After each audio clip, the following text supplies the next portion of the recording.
موزہ ملوٹ میں زندہ لوگوں کو مردہ ظاہر کر کے جعلی انتقالات کے ذریعے کروڑوں کی زمین ٹرانسفر کرنے والا گروپ کرداور نوکری سے فارغ، تفصیلات بتا رہے ہیں نجم سبزواری۔ جی بالکل، یہ موضوع ملوٹ کا گرداور ہے ساجد اکرام، جس کے اوپر یہ الزام عائد تھا کہ ہماری 70 کنال اراضی میں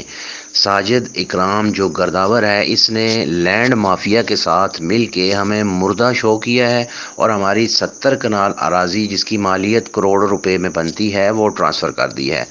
اور جس پہ باضابطہ طور پہ جو سابقہ ایڈیشنل ڈپٹی کمشنر ہیں کیپٹن ریٹائرڈ علی اصغر اور اسی طریقے سے additional deputy commissioner Rabia Aurangzeb صاحبہ نے بدستور 2 دفعہ انکوائری کی، جس میں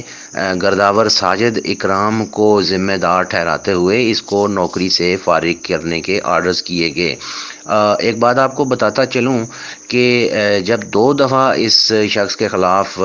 انکوائری میں الزام ثابت ہو گیا اور اس کو ذمہ دار ٹھہرایا گیا، تو تیسری دفعہ اس نے سروس ٹربیونل میں ایک درخواست دی اور اس نے یہ موقف اختیار کیا کہ مجھے نہ تو مکمل طور پہ سنا گیا ہے اور نہ ہی مجھے اپنی صفائی میں کوئی پروف پیش کرنے کی، ثبوت پیش کرنے کی جو ہے وہ مہلت دی گئی ہے، لہٰذا میں چاہتا ہوں کہ اس کی باضابطہ طور پہ از سر نو تیسری دفعہ انکوائری کی جائے،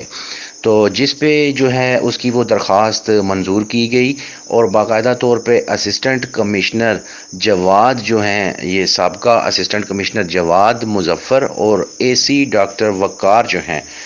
ان کی زیر نگرانی ایک ٹیم تشکیل دے گی جس نے باقاعدہ طور پہ اس پہ کام کیا، انویسٹیگیشن کی، اور